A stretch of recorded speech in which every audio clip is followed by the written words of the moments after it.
ahora sí, al maestro Jaime Hernández, editor de La Jornada Sin Fronteras, en el gran periódico La Jornada, fundador y conductor de espacios en su canal de YouTube No Apto para Cínicos. Échele la mano, suscríbase, y orgullosamente miembro de esta familia sin censura, para hablar de algo que le duele mucho a la oposición: la autoridad moral del presidente Andrés Manuel López Obrador para no ceder en el tema de la reforma electoral. Hoy Sara Pablo, la corresponsal de Grupo Fórmula, le preguntó precisamente si estaba dispuesto a hacer concesiones, a hacer acuerdos para que se aprobara la reforma electoral, y creo que han sido claras y contundentes sus declaraciones en la mañanera. ¿Cómo estás, Jaime? Te saludo con mucho gusto.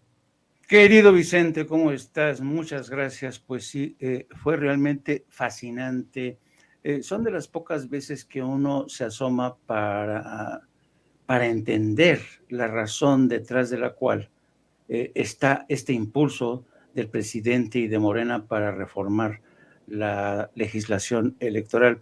El presidente, cuando le pregunta a Sara Pablo de si acaso está usted dispuesto a conceder algo en esta negociación, el presidente no solamente le dijo que no, porque se trata básicamente de principios, sino que evocó muchas de las acciones que se emprendieron, sobre todo durante la presidencia de Ernesto Zedillo, y que no terminaron de resolver el grave problema que ya arrastraba la legislación electoral. Y a mí se me hace muy interesante, primero, ¿sabes? Barack Obama solía decir que en una mesa de negociación, como político tienes que estar dispuesto a no exigir o no pensar que te vas a salir con el 100% de tus peticiones, ¿no? Tienes que pensar que la otra contraparte también te va a exigir todo, pero ninguna de las dos partes va a salirse con el 100% de sus exigencias. Pero en el caso que nos ocupa y que es el tema de la reforma electoral, yo creo que siempre, y lo dicho por hoy por el presidente, a mí me reafirma en la convicción de que este tema de la reforma electoral que propone Morena y el presidente, básicamente el trasfondo de todo esto, querido Vicente, es el dinero, es el dinero. Follow the money, sigue el dinero. Y la marcha de este domingo no tiene que ver con ideales democráticos, no tiene que ver con la defensa de una institución que realmente ha favorecido la transición a la democracia, patatín, patatá. No, estamos hablando de dinero.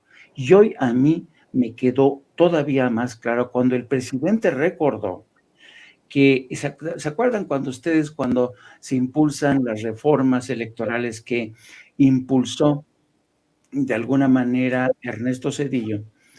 Ernesto Zedillo, fíjate, y por eso luego escuchamos a gente que escucha de oídas, me refiero a Mario Vargas Llosa, que dice, no, el presidente Ernesto Zedillo fue el gran héroe de la democracia en México porque permitió la transición, porque por fin impulsó una legislación electoral que terminaba con el dedazo, que y daba apertura a nuevos partidos políticos. Claro, lo que nunca se menciona es que esta legislación diseñada y negociada durante la presidencia de Ernesto Zedillo contemplaba un aumento significativo de los presupuestos del instituto y de los partidos políticos. Fue un aumento exorbitante de los presupuestos que se les asignaban a los partidos políticos. Y el presidente evocó cuando al partido donde militaba el presidente le aumentaron en 200, de 2 o 3 millones a 200 millones de pesos. Y el presidente no quiso aceptar y le dice a Zedillo, ya lo veré a usted cobrando ese cheque. Pues no. Entonces, yo creo que desde ese momento el presidente se dio cuenta del grave error que suponía abrir las compuertas de la financiación pública y privada a los partidos políticos. Y es entonces que desde aquel momento se multiplicaron el nacimiento de estas organizaciones políticas, partidos políticos, nuevos partidos políticos, como el Partido Verde, como el partido político de la maestra Gordillo. ¿Por qué? Porque ellos sabían que era un negocio redondo. Les iban a entrar fondos del presupuesto, más aparte se podían ellos hacer con financiamiento privado. Todos los estudios que se hicieron en aquel entonces de expertos señalan que esta decisión multiplicó realmente de forma preocupante la asignación de presupuestos, algo a lo que desde ese entonces el presidente se oponía. Entonces, por eso insisto, la marcha de este domingo se trata de defender recursos, no ideales. Bueno, entonces, fíjate nada más. Ahora resulta, según un estudio que, a ver, déjame ver quién realiza este estudio que está siendo publicado, creo es de la propia Cámara, es de la Subdirección de Análisis Económico de la Cámara de Diputados.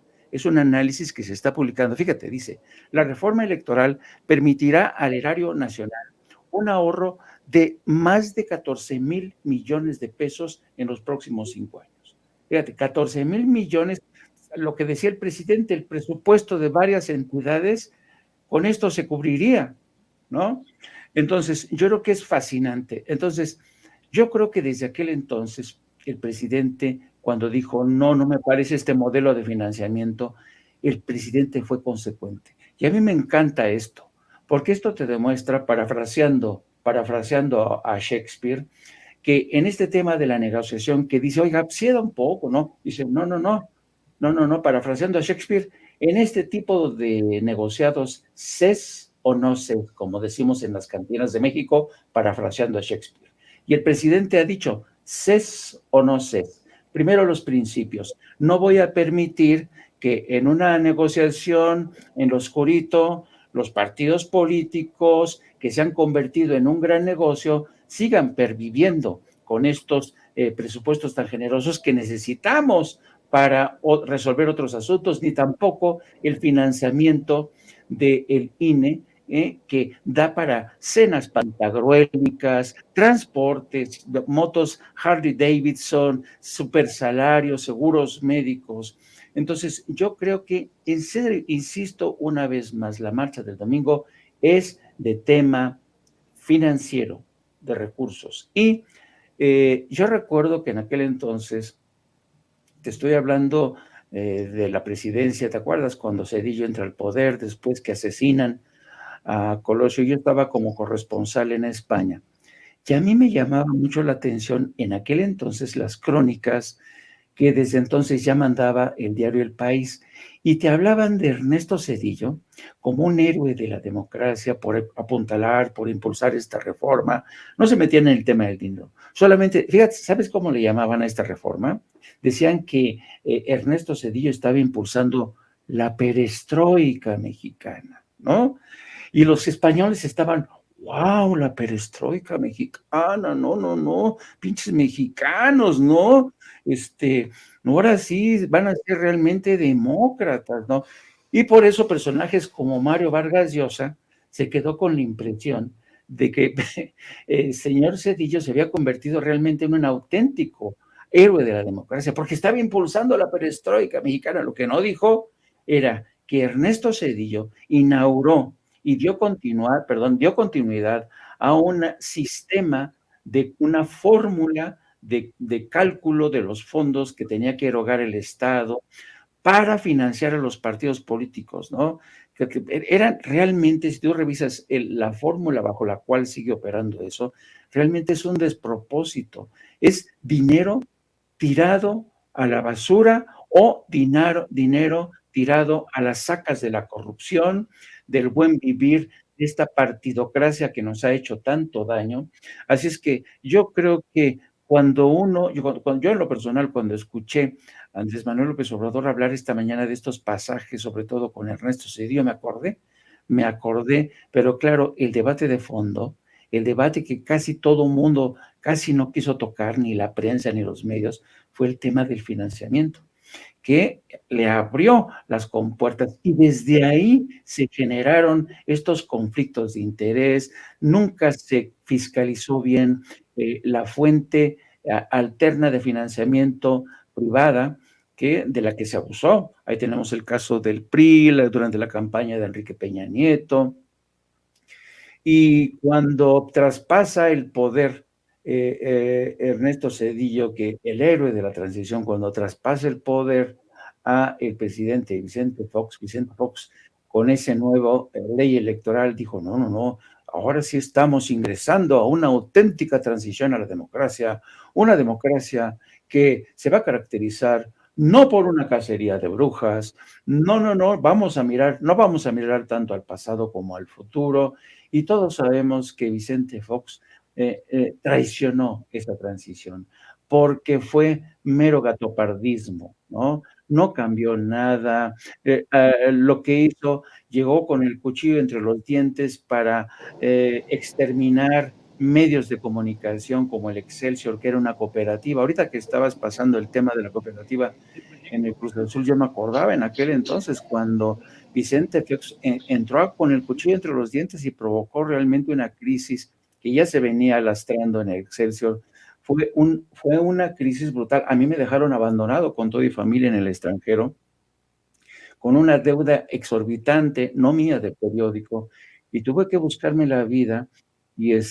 Pero eso te habla de la transición tersa de Vicente Fox, de una legislación electoral que convirtió al INE y a los partidos en las cuevas de Alibaba.